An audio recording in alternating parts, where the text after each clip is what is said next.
Let's talk about triggers for a moment. On the subject, I have some good news and I have some bad news. So, think back a moment when something triggered you.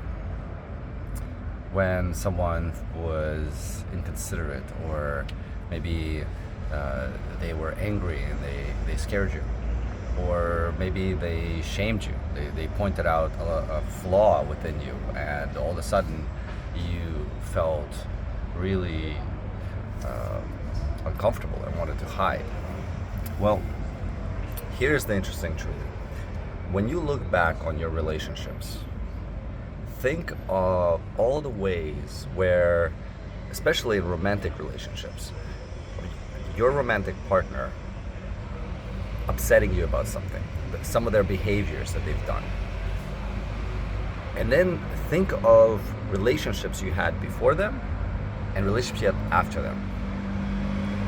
And if you're really honest with yourself, most of the time you will notice that the very things that this partner upset you about, the behaviors that you really didn't like in them, in some way, in some form, in the next relationship, if you're really honest with yourself, you'll notice that you have done some of the same things that they have done to you, that you have done to your next partner. So let's say in one relationship, you were the one with less power, let's say. Your partner was aggressive, critical, domineering, judgmental, jealous perhaps. And you hated it. And you're like, I am not this way and I hate this. And it was really triggering. I don't think maybe in the next relationship, some of those qualities may have shown up inside of you. Maybe you were jealous. Maybe you were a bit more controlling and domineering. And when we do something, it's a lot harder for us to acknowledge those behaviors. And they may look a little different. Right? Well, I didn't do it like that. I didn't yell at my partner. Maybe you did. But ultimately, if you look at the behavior, the things that your partner may be complaining about you has been the very thing that you were complaining about your previous partner. Now, this is going to happen relationship into relationship until it is healed at the root.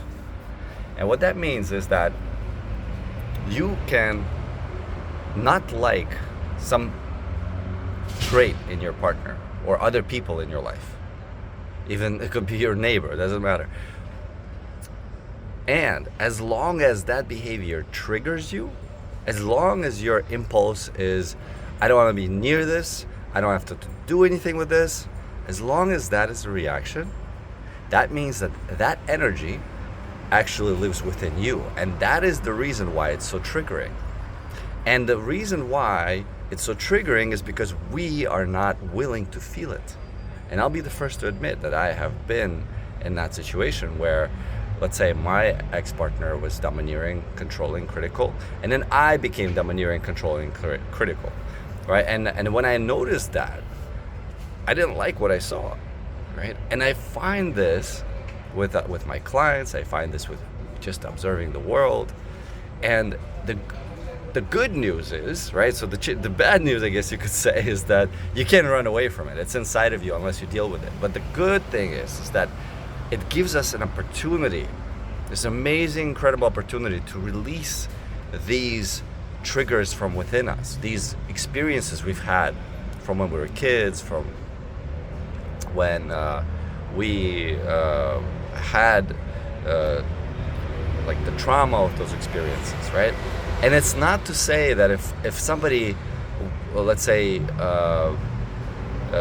was physically violent towards us, that we're going to be physically violent towards others. And of course, we always have our free will, we always have our choice.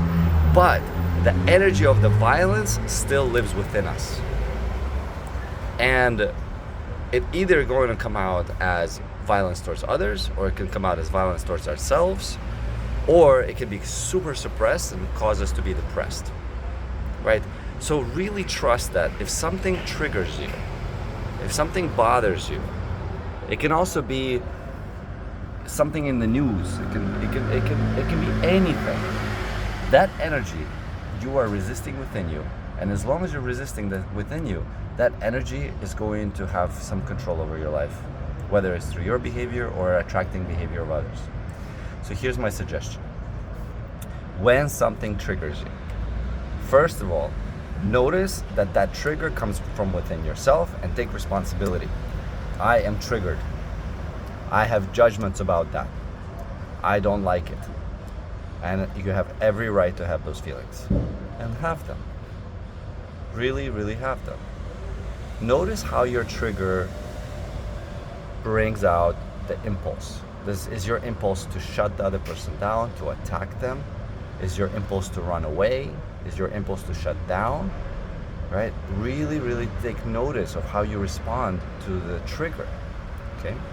And because the energy that's outside of you is triggering the energy from inside of you, which is the same energy, the way to release it is to feel this energy within you.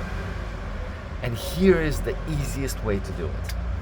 It's, I would say, the simplest. May not be the easiest because obviously you don't want to feel this feeling because it's uncomfortable. But the simplest way to feel it is whatever is triggering you, step into that energy. And what I mean by that is imagine you are them. Step into that space.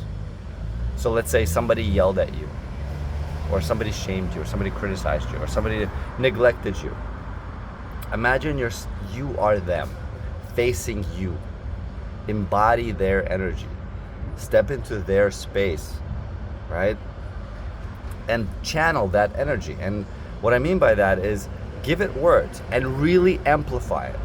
So for example, let's say if somebody ignored you, right? Let's say you said hello and somebody just looked away and you really felt like, wow, I just got really rejected. I didn't like that. That person's mean. And no, so you're not learning, just recognizing the judgments. And so from here, step into that space. Imagine you're this person, right? And give words to the feeling that you have from their perspective. What do you imagine they're saying by turning away, right? So for example, it could be like, oh, look at this idiot. They mean nothing to me. I am so not interested. You can wave your little hands.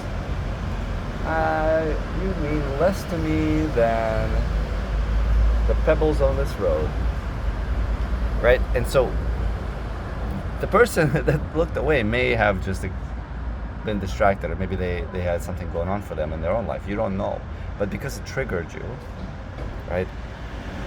Give that energy a voice. Imagine you're this person, because we call it projection. We project it onto this person. And then as you're doing that, what you will notice is a lot of anger or sadness or shame is going to come up. And all that energy, now you're able to feel through you, because that's the energy that was stuck inside your body. And so anytime somebody triggers you, you embody them. Let's say somebody is angry with you and you really have a strong resistance to anger. I definitely have had that, and to some extent still do. So you're gonna have a hard time embodying that anger. So if somebody yells at you like, I hate you, or whatever it is, or it's your fault, embody that. So imagine you're that person, face yourself, right? And if it helps, you can place an item so you can talk to yourself. And trust me, this is extremely powerful. And then let yourself go into that energy that feels uncomfortable, and feel the fear that comes up, the heat that might be rising through you. Let yourself move this energy through you as deeply and fully as you can, and feel how familiar this is. What stories are coming? Where have you felt this before? You may remember a time when your father yelled at you, or your mother rejected you or criticized you. You may remember an event in your family that happened, and you were just little, and it felt you felt like you were left out, right? So you will start to remember specific memories, specific situations when this trigger brought up these feelings in you. And then as you're allowing you to feel it, this is super important, is as you let the feelings come up and that you'll have these memories potentially come up, imagine bringing love and acceptance to this part of you that felt this way. So for example, somebody got angry with you, and so you're expressing this anger, and all of a sudden you feel this fear, and you remember your father yelled at you when you were 5. Bring love and acceptance to this 5-year-old. Place your hand on the body wherever you feel it, and just imagine what love and acceptance would say to this 5-year-old. For example, it could say,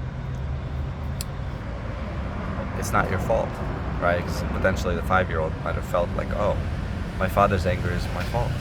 They could say, anyone's anger is their responsibility.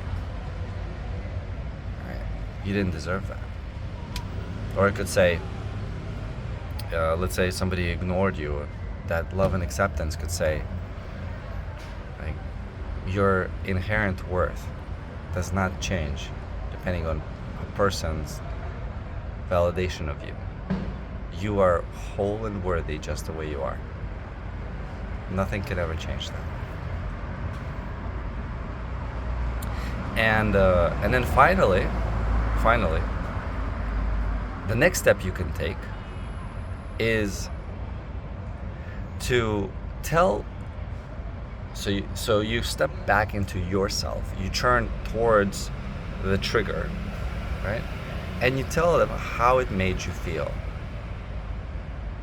So for example, if somebody scared you, you could say, that was really scary and I didn't like it. But speaking from this new grounded embodied place.